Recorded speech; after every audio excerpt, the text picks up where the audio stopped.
one hand. Again, he's complaining, got to get back on defense.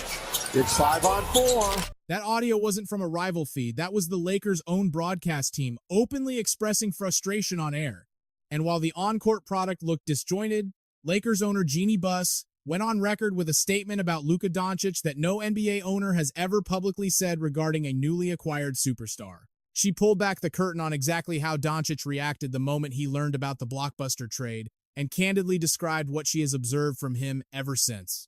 But the central tension now is whether his visible demeanor on the floor is forcing the organization to reconsider the fit. Let's break this down. It was the deal that blindsided the entire league. On February 2nd, 2025, the Los Angeles Lakers sent Anthony Davis, young prospect Max Christie, and a 2029 first-round draft pick to the Dallas Mavericks in exchange for Luka Dončić. At the time of the move, the Mavericks held a record of 26-23, sitting at the 8th seed in the Western Conference standings. Mavericks general manager Nico Harrison later clarified that he only discussed this specific framework with the Lakers and did not shop Dončić to any other franchises. Harrison also confirmed a crucial detail. Dončić never requested a trade from Dallas, nor did he show any reluctance to sign a long-term contract extension. Yet, the trigger was pulled regardless. Harrison was blunt when speaking to reporters, stating, "We definitely understand the magnitude of what just transpired. It's definitely not lost on us." He even joked that his tenure as GM would be short-lived if this gamble failed to pay off. Now, here is where the story pivots to Los Angeles. Jeanie Buss, the controlling owner of the Lakers, operated this entire negotiation like a high-stakes poker game. And to be clear, those are her words, not editorialization. Buss revealed in subsequent interviews that she kept the trade talks so hermetically sealed that even Lakers head coach J.J. Redick and key franchise pillars like LeBron James were left completely in the dark until the paperwork was finalized. Take a moment to consider the gravity of that decision. We are talking about LeBron James, a player who has historically had his fingerprints on nearly every major roster move for the last decade, regardless of the team. He did not know. J.J. Redick, the man hired to lead the locker room, did not know. The circle of trust was non-existent. Buss cited the philosophy of her late father, Dr. Jeanie Buss, who taught her the importance of patience and the necessity of striking decisively when a rare opportunity presents itself.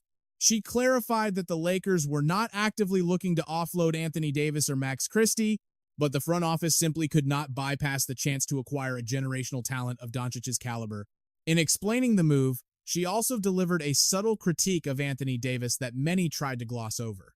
Buss noted that Davis had been voicing complaints regarding his positioning and rotation, indicating he was not happy with his role, effectively suggesting that this shakeup was a necessary resolution for all parties involved. She praised the operational discretion from both organizations, stating, "I'm really proud that it didn't leak out." So, the paperwork clears, and the trade is official. The basketball world is reeling from the shockwaves. Luka Dončić is officially a Laker. And the natural assumption is that he would be ecstatic. You have just been traded to the premier franchise in the NBA. The purple and gold. This is the home of Showtime, the land of Hollywood, the lineage of Magic Johnson, Kareem Abdul-Jabbar, Shaquille O'Neal, and Kobe Bryant. The expectation is that you walk into that arena like you own the city. But that is not what took place. In August 2025, Jeanie Buss sat down for a candid interview on Slovenian radio, and her comments stopped the narrative cold. Buss revealed, "Nobody knew the trade was going to happen. I knew, and he didn't know. I've never had a player come to the Lakers and be as sad as he was. He had to process what happened." Let that sentiment sink in for a moment. The owner of the Los Angeles Lakers, a woman who has witnessed iconic players walk through those doors for decades, went on record stating she has never seen a star arrival marked by such profound sadness. We aren't talking about disappointment or shock. She used the word sad. The type of sadness that requires a grieving process just to function. Media analysts immediately zeroed in on this dynamic. Nick Wright speculated that the trade actually shook Dončić's core confidence for the first time in his professional career, leading to a difficult adjustment period. And when you analyze the trajectory of Luka Dončić, that assessment tracks perfectly. This is an athlete who was the undisputed alpha in Dallas from the very second he was drafted. He operated with total freedom. He was their franchise cornerstone, their golden boy, the singular force they constructed their entire identity around. And then overnight, without a whisper of warning and zero input from his camp, he was shipped out like a standard asset. Luka was the man in Dallas. For all those years, he could do no wrong in that city. That is exactly the point. In Dallas, he had unconditional love. In Los Angeles, he has to earn his survival. No matter how many games they lost, no matter how far they fell short of a championship, that was the sentiment in Dallas. Luka was their guy, and the expectation was that he would spend his entire career there because they drafted him. He grew up inside that organization, and the fan base would have been perfectly fine if he played 15 years without ever winning a ring. It is the exact same grace they extended to Dirk Nowitzki for 14 years before that title finally arrived in 2011. In Dallas, the rule is simple. No matter what happens, you are the franchise cornerstone. We love you unconditionally, but the Los Angeles Lakers do not operate on that frequency. Owner Jeanie Buss knows it, the fan base lives it, and Luka is currently getting a crash course in it. If Luka spends the rest of his prime in Los Angeles and they fail to win, he is not going to be remembered as a beloved Laker. That is the cold, hard reality of playing for the purple and gold. You can be arguably the most talented player on the entire roster. You can put up monster numbers every single night, but if there is no championship banner going up in the rafters, the adoration evaporates. Just ask Dwight Howard, ask Steve Nash, or ask anybody who came to LA with massive expectations and left empty-handed. The Lakers are strictly a results-based franchise. Jeanie Buss made that standard explicitly clear when she spoke during a February 2026 interview. I think Laker fans have a lot to look forward to, she stated. She emphasized that we're about winning and wanting to add more trophies, noting that every future organizational move would prioritize Dončić's success. He is the new face of the franchise, she declared. She even described him as an illusionist on the court, praising his passing wizardry and unique playing style. In her view, he is a legitimate must-see attraction for the fans. Now, Buss also observed that something tangibly shifted in Dončić over the summer of 2025. Specifically when he played for Slovenia in Eurobasket, she noticed he seemed different, more settled in his Los Angeles life, and fully embracing his role with the Lakers. The Lakers even sent a coach to assist the Slovenian national team staff, which demonstrates just how heavily invested the organization was in making this partnership work. She pointed to Dončić's deepening connection to the franchise's history, particularly his profound admiration for the late Kobe Bryant, whom he met as a teenager, as well as Gigi Bryant. Dončić showed off-court engagement too, such as donating to restore a vandalized Kobe Bryant mural in May 2025, a gesture Buss publicly acknowledged. So, from the ownership side, the message has been entirely positive, with Buss flatly denying rumors that LeBron James was unhappy with the acquisition. She highlighted Dončić's massive lead in All-Star fan voting as proof of his global appeal. She painted a picture of a franchise that is completely all in on this man, but here is the catch. While Buss is talking about trophies, illusionists, and bright futures, there is a darker narrative developing parallel to the hype. Because what Luka Dončić has been doing on the basketball court since he put on that Lakers jersey has been driving observers to the brink. It is not his scoring output. It is not his passing ability. It is something he has been doing his entire career. It is a habit that trailed him from Dallas to Los Angeles like a shadow he simply cannot shake. And that brings us to the behavior, the fatal flaw that followed him. Luka Dončić has a problem. This is not a new problem, and it is certainly not something that started when he arrived in Los Angeles. This issue has been brewing since his rookie campaign in Dallas, and unfortunately, it has progressively worsened with every single season. The problem is his relentless complaining to referees, and the statistics back it up. By June 2024, Dončić had already racked up 78 regular season technical fouls and 9 playoff technicals, with a significant portion tied directly to arguing with officials, and in the 2025-2026 season with the Lakers, he is on pace for a career high in technicals. Currently sitting at 13, with months still left on the calendar, ranking him near the very top of the league leaderboard. Let's walk through the history, because this didn't come out of nowhere. Go back to February 12th, 2020, when Dončić is in just his second NBA season. The Mavericks are facing the Sacramento Kings. Dončić drives hard to the basket, absorbs contact, and hears no whistle. Give the ref his autograph. That was the sentiment in the air as he aggressively goes at referee Mousa Dagger, immediately drawing a technical foul, but the moment that truly defined the tension came from the opposing bench. Specifically, Kings head coach Luke Walton, who was standing courtside and sarcastically shouted for Dončić to just sign the official's gear, a biting implication that the officiating crew was already handing the young superstar special treatment on a silver platter. Walton picked up a technical of his own for that outburst, but the narrative was set, leaving fans on social media completely divided. One camp argued Luka was already getting the superstar whistle, and the refs loved him, while the other side fiercely defended his passion. Dončić finished that contest with a massive line of 33 points, 12 rebounds, and 8 assists in a 131-111 victory. But the pattern of confrontation was already solidifying.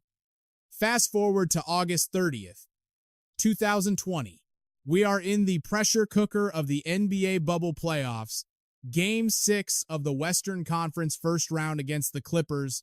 Following a disputed call in the third quarter, Dončić threw the ball directly toward referee Mark Davis, earning him a swift technical foul. The atmosphere in the arena was already boiling over with intensity. Earlier in the contest, Marcus Morris Sr. had been ejected for a flagrant 2 foul committed against Dončić. Head coach Rick Carlisle had been tossed as well, contributing to a chaotic scene where 6 total technicals were issued in that game alone. The NBA later hit Dončić with a $15,000 fine for the ball throwing incident. The Mavericks lost that elimination game 111-97, and their season came to an abrupt end. Dončić put up 38 points, 9 rebounds, and 9 assists, yet he faced heavy criticism for defensive lapses that occurred while he was busy arguing calls. It marked his first career playoff technical and his first postseason exit, a series where the officials seemed to command more of his focus than the opponent did. May 2021, this matchup turned into a spectacle, once again facing the Kings, where Dončić picked up 2 technical fouls in rapid-fire succession. The first came on the heels of an offensive foul call, where he screamed out, "Hell no!" and aggressively shook his fist in the direction of referee Rodney Mott. The second technical arrived just moments later when he launched the ball the entire length of the court in frustration, resulting in an immediate ejection. That outburst brought his season tally to 15 technicals, placing him just 1 infraction shy of a league-mandated suspension. One more slip-up and he would have been forced to sit out a crucial game. Rick Carlisle also received a technical during that same chaotic sequence. The Mavericks fell in that contest 111-99, with Dončić posting 30 points before getting tossed. The league office reviewed both technical fouls and ultimately decided to uphold them. The lead official told pool reporters the first tee was for a disrespectful response, while the second was for throwing the ball in an overt and aggressive manner. The fan base was left worried, not just about the loss on the scoreboard, but whether their franchise cornerstone could keep his composure long enough to actually stay on the floor. March 22nd, 2023, inside the Chase Center against the Golden State Warriors. Dončić drives hard to the rim. No whistle, and this time, he escalates to a gesture nobody expected. He flashed a money sign gesture right at referee Kevin Scott, rubbing his fingers together, clearly implying officiating bias or gambling influence, which drew an automatic technical foul and a hefty $35,000 fine from the NBA, the largest financial penalty of his career at that time. The Mavericks lost a tight one, 127-125. Dončić finished with 30 points. While some fans called the move brave and others called it reckless, everyone agreed on the reality. This man simply cannot leave the referees alone. And then came the meltdown on the biggest stage of all. June 12th, 2024. NBA Finals. Game 3 against the Boston Celtics. The Mavericks were in a 0-2 hole in the series and fighting for their playoff lives. Dončić fouled out of the game with 4 minutes and 12 seconds remaining in the fourth quarter. He racked up 6 fouls, with 4 of them coming in the final period alone. Many of those infractions came from lazy defensive reaches and poor positioning born out of frustration. In the post-game presser, Dončić stated, "We couldn't play physical. 6 fouls in the NBA Finals. Come on, man. Be better than that." The Mavericks lost 106-99 and fell into a devastating 0-3 deficit. History tells us no team has ever come back from 3-0 in the finals, meaning the season was essentially over right there. The reactions poured in, including one fan who sarcastically noted that while Luka is complaining about fouls, the championship window is slamming shut. This is so out of character. That was the initial reaction from one stunned observer, while another offered a harsher critique. He was throwing and tackling people. Learn to play defense. A more measured take noted the officiating context, stating, "They literally let a lot go. Don't go for a charge when you're not set." And of course, there were Mavericks fans who insisted he was absolutely robbed, but the damage was done and the narrative was set. In the biggest games of his career, the headline story was not about his generational talent, it was about his mouth. That was the Dončić who left Dallas, a supremely gifted player burdened by 2 career-long flaws that everyone could see: conditioning and complaining. And when the Lakers acquired him, there was a significant hope within the organization, maybe even a belief, that the bright lights of Los Angeles and the championship pressure of the purple and gold would clean that up. It did not. The breaking point arrived quickly. Since arriving in Los Angeles, Dončić's referee complaints have not just continued, they have reached heights that media members describe as a return to, or even exceeding, his peak Dallas levels of volatility. The difference now is that the spotlight in LA is 100 times brighter than it ever was in Texas. On April 8th, 2025, the cracks appeared during one of the first major incidents in a Lakers uniform, a road game against the Oklahoma City Thunder. Dončić received his first technical for directing profanity at referee J.T. Orr in the third quarter. Then in the fourth quarter, with the Lakers clinging to a 108-107 lead and 7 minutes and 40 seconds left, Dončić exchanged words with a courtside fan named Jeanie Buss after a made basket, but referee Orr interpreted the words were directed at him. The result was a second technical and an automatic ejection. The Lakers were leading by 1 point when they were forced to play without Dončić. They collapsed immediately and lost 136-120. The NBA rescinded the second technical the next day, admitting the error. The fan, Jeanie Buss, confirmed it was just mutual banter, but the damage was already done. One fan summed it up perfectly. The loss doesn't get rescinded, though. Others were more direct in their anger. They screamed garbage refs and demanded the league hold the referee accountable and fine him. Someone even joked, "Now bring the teams back and reset the clock." Funny, sure, but the reality was the Lakers took an L they should not have taken. And lost in the controversy was the fact that Dončić's first technical in that game was still entirely on him. Tensions flared again on December 10th, 2025.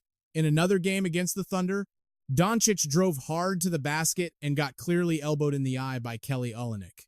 Commentator Stan Van Gundy, watching in real time, said it definitely should have been a foul and potentially a flagrant. No call was made. And what did Dončić do? He argued.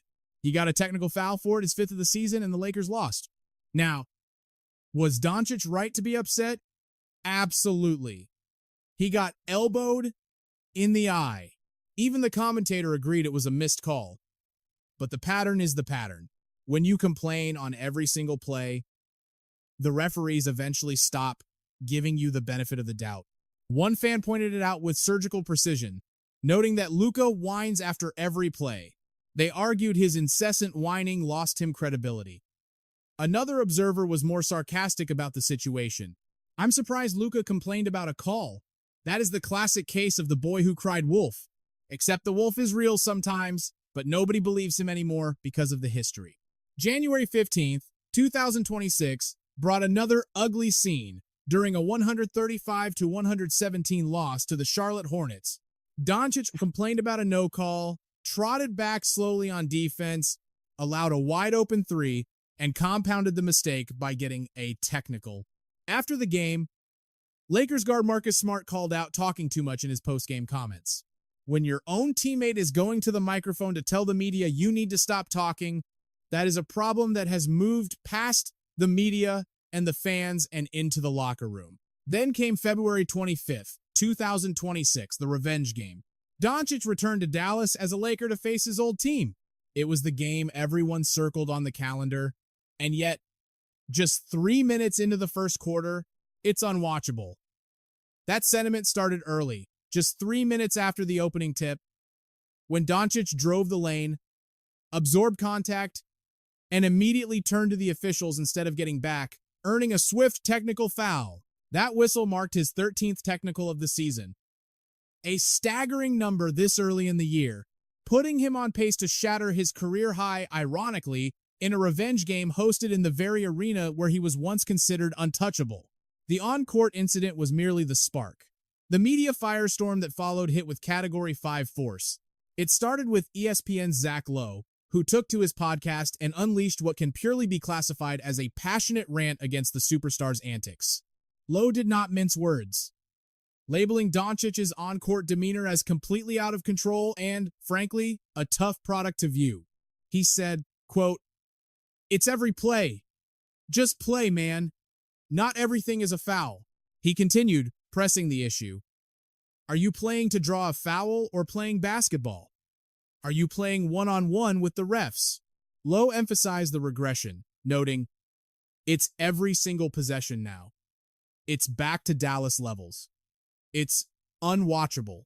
Lowe made sure to highlight the statistical dissonance, pointing out that even though Dončić is leading the league in scoring at roughly 32.5 points per game and getting to the line for 10.7 attempts per night, the relentless arguing is actively disrupting the offensive flow, compromising the transition defense, and ultimately overshadowing the brilliance of his production. The analyst urged Dončić to lock in on the elements within his control, rather than attempting to adjudicate every single possession with the officiating crew. The criticism continued on Get Up, where ESPN's Tim McMahon delivered an equally blunt assessment of the situation. McMahon pinpointed the constant complaining as one of Dončić's two most glaring flaws, right alongside his physical conditioning. He stated, "He's crying as much as he ever has." Luka vents his frustration at the referees. McMahon drew a direct line between emotion and performance. So the more he's frustrated, the more he's whining, he's crying.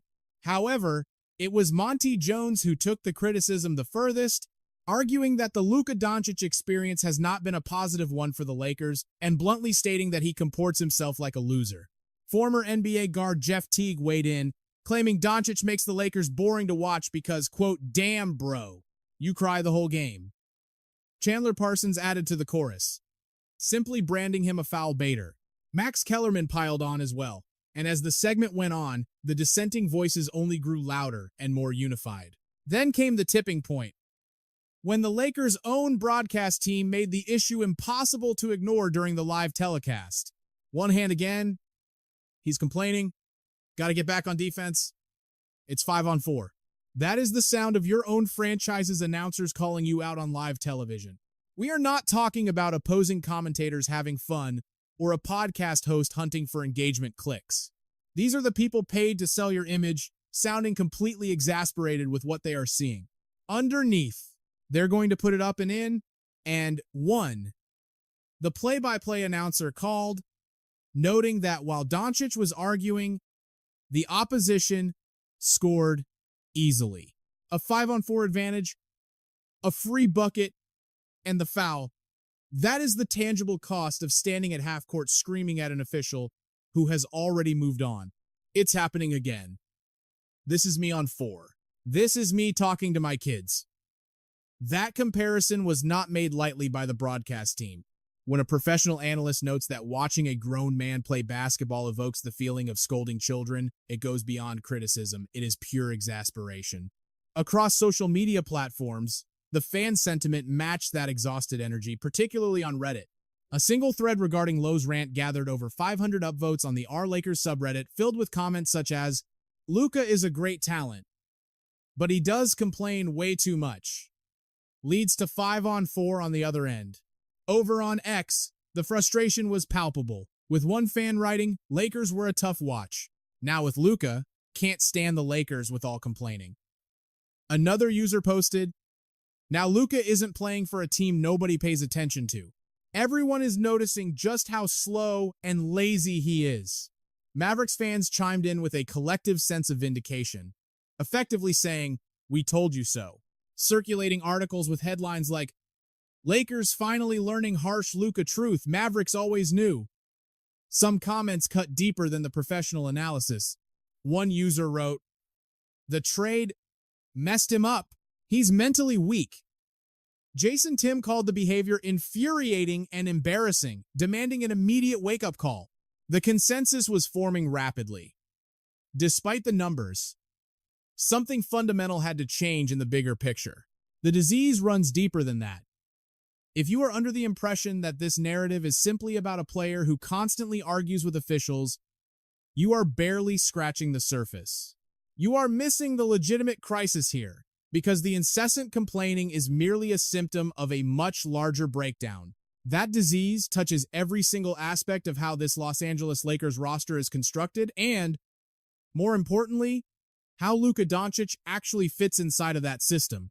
We have to start on the defensive end of the floor, or to be more accurate, the complete and total absence of defensive effort. The fan base has turned quickly on social media, going so far as to label Dončić a defensive virus and a massive liability on the court.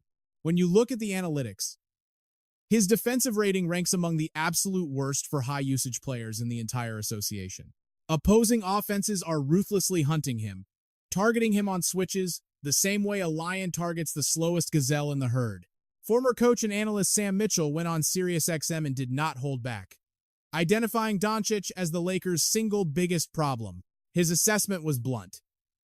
Dončić simply does not play defense, yet he holds his teammates to a standard of accountability that he refuses to meet himself. One highly circulated post on the Reddit NBA community, garnering over 200 upvotes, described him as the exact opposite of a defensive anchor, stating, "The L.A.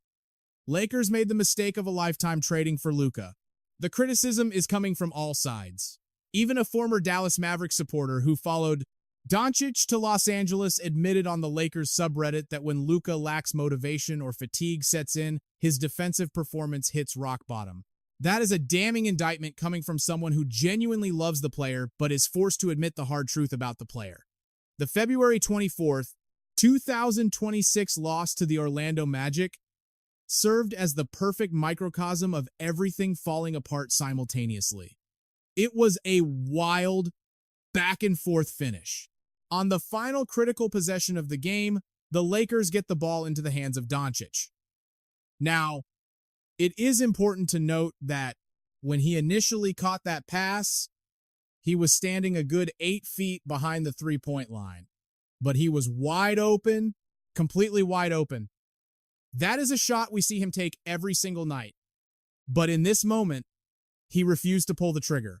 Instead, he put the ball on the floor for one dribble and then immediately picked his dribble back up, killing the flow. He defers, passing it off to LeBron James. But LeBron is catching the ball with his back to the basket while standing out at the three-point line. Because the clock is ticking down, James has no choice but to attempt a fadeaway three-pointer from a compromised position. That is exactly where the possession died. You have LeBron James catching the ball with his back turned to the rim. He has zero rhythm, only 2 seconds remaining on the clock, and is forced to heave a desperate fadeaway three. As you would expect, the shot missed.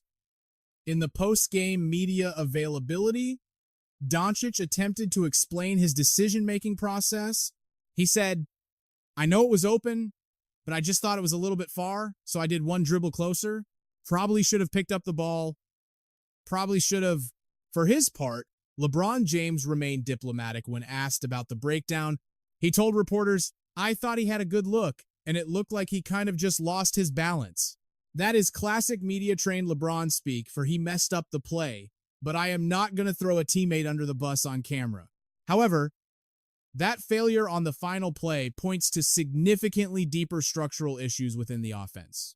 The ball-dominant style that Dončić plays has been described as stifling. Sam Mitchell noted, "Luka Dončić can't play basketball without the ball. At some point, NBA players are going to get tired of standing in the corner." The numbers back this up. His drives per game have been in steady decline every year since 2021, sitting now at a career-low 14%, replaced largely by step-back jumpers from 28-plus feet that look spectacular when they go in, but absolutely kill the offense when they do not. On the Lakers subreddit, a thread titled "An Honest Opinion About Luka" labeled his off-ball performance as pretty atrocious. The observation is that he does not cut, he does not move to open space, and he does not set screens to free up teammates. If the basketball is not physically in his hands, he is effectively standing still and watching the game happen around him. And then you have the fundamental issue of the fit alongside LeBron, or rather, the distinct lack of a fit. The pairing of two extremely ball-dominant playmakers who both conserve energy on the defensive end has been questioned since the day the trade was executed. What is the identity? Oh, they are elite at playmaking and they are elite at shot-making, but none of the three primary options play defense. That is the math you are staring at. Luka Dončić, LeBron James, and Austin Reeves. You have three guys who can put the ball in the basket and create offense for others, but not a single one of them is holding it down on the other end of the floor.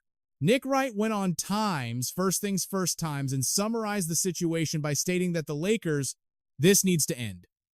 That was the blunt assessment from Kelvin Washington on The Odd Couple regarding the current state of the LeBron and Dončić pairing.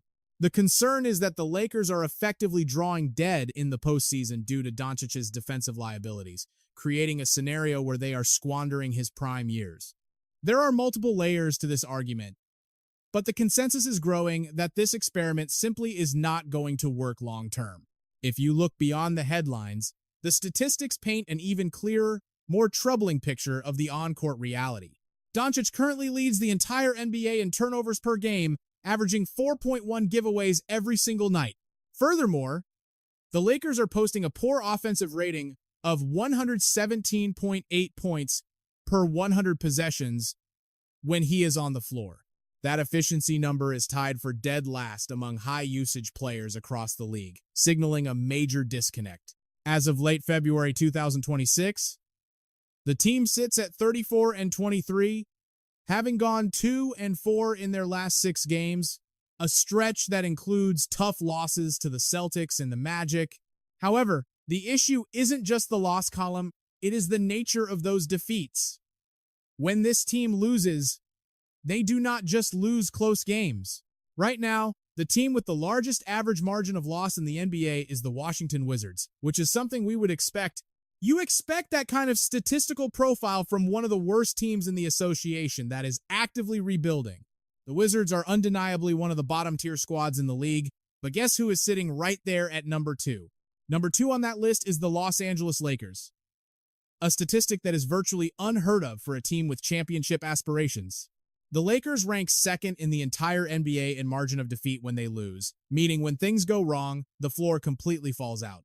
They are trailing right behind a team that is trying to be bad, yet the reasons for the Lakers' struggles are structural, whereas the Wizards are simply lacking talent. On paper, Los Angeles has acquired some smart, effective players who are good shooters with high basketball IQs. They certainly have intelligent rotation pieces and reliable perimeter threats to space the floor. However, the roster severely lacks the overall athleticism required to recover from mistakes and the shooting depth necessary to compensate for defensive breakdowns. Consequently, when the game starts slipping away, it turns into an avalanche. These blowouts are not random accidents. They are the natural, mathematical result of a roster that cannot defend the perimeter, cannot run in transition, and cannot shoot well enough to cover those massive gaps. So, the pattern is consistent. When they lose, they get killed. They absolutely get killed on the scoreboard. On the platform X, one fan captured the frustration perfectly, citing, Too many lazy games and watching step-back jumper after step-back jumper. Another user wrote, "The Lakers are running an inefficient offense, criticizing the strategy that simply says, give him the ball and let him cook." That sentiment was echoed in a post on the Lakers subreddit titled, "It's okay for us Laker fans to admit Luka hasn't been as great," which described the superstar as a max-min build with glaring weaknesses, highlighting his offensive dominance versus his defensive absence. However, it is important to note that not everyone has turned on Dončić, and he still has high-profile defenders. Candace Parker defended him, arguing that he is being overlooked for MVP in the same way Kobe Bryant once was, attributing the criticism to boredom with greatness. Additionally, some fans on the NBA subreddit have pushed back against the criticism, labeling it as jealousy. They point directly to his individual production, noting he is putting up between 32 and 35 points per game. He is also averaging 8 to 9 rebounds and 8 to 9 assists, all while maintaining a true shooting percentage of 61 to 62%. Objectively, those are elite numbers that should anchor a team competing at the absolute highest level of the sport. Because of this production, many observers blame the front office, not Dončić, for constructing a roster that fails to hide his flaws the way Dallas previously did. And that brings the conversation squarely back to owner Jeanie Buss, because she is the ultimate decision maker through all of this turmoil, through all the complaining, the blowout losses, and the constant defensive breakdowns. She has stood firm. Despite fan frustration, heavy media criticism, and announcers going on air to air out their grievances, Buss has not wavered in her support. She has not made any public statements directly criticizing Dončić, nor has she commented on his frequent complaints to the referees. Instead, she has focused her messaging entirely on growth, on team integration, and on the long-term future. She has stated that every move would prioritize Dončić's success, explicitly calling him the new face of the franchise. But here is the reality about the Los Angeles Lakers. This is a franchise that does not run on patience. It runs on championships, and anything less is considered a wasted season. Buss told the world she is about winning and wants to add more trophies to the case. That is the expectation she set. That is the standard in LA. And right now, the way things stand, this team looks like a first round and done exit. Looking ahead, the roster has cap space opening up and at least 3 first-round picks to play with heading into the offseason. The building blocks for a reconstruction are there, but the fundamental question remains for the organization. Can Luka Dončić stop being his own worst enemy long enough for this franchise to build something real and sustainable around him? He was the saddest player she has ever seen walk through those doors. That is the direct quote from owner Jeanie Buss, who went on the record to describe the demeanor of her new star. Despite that observation, she stated plainly that she is going all in on him. She declared that the future belongs to him, but she also reminded everyone that this franchise is built on a singular foundation, winning. And right now, when those two competing realities collide, we see the friction. When the visible sadness, the complaining, the defensive lapses, and the blowouts start piling up against the championship expectation of banners and trophies, something has to give. Jeanie Buss played this trade negotiation exactly like a high-stakes poker game. She went all in. And looking at the situation right now, the cards on the table do not look great. But the hand is not finished yet. The question remains whether Luka Dončić will figure it out before the Lakers are forced to fold. And if you think Jeanie Buss is going to sit there and watch this franchise burn down because of one man's feelings, then you do not understand the Buss family, and you do not know the Los Angeles Lakers.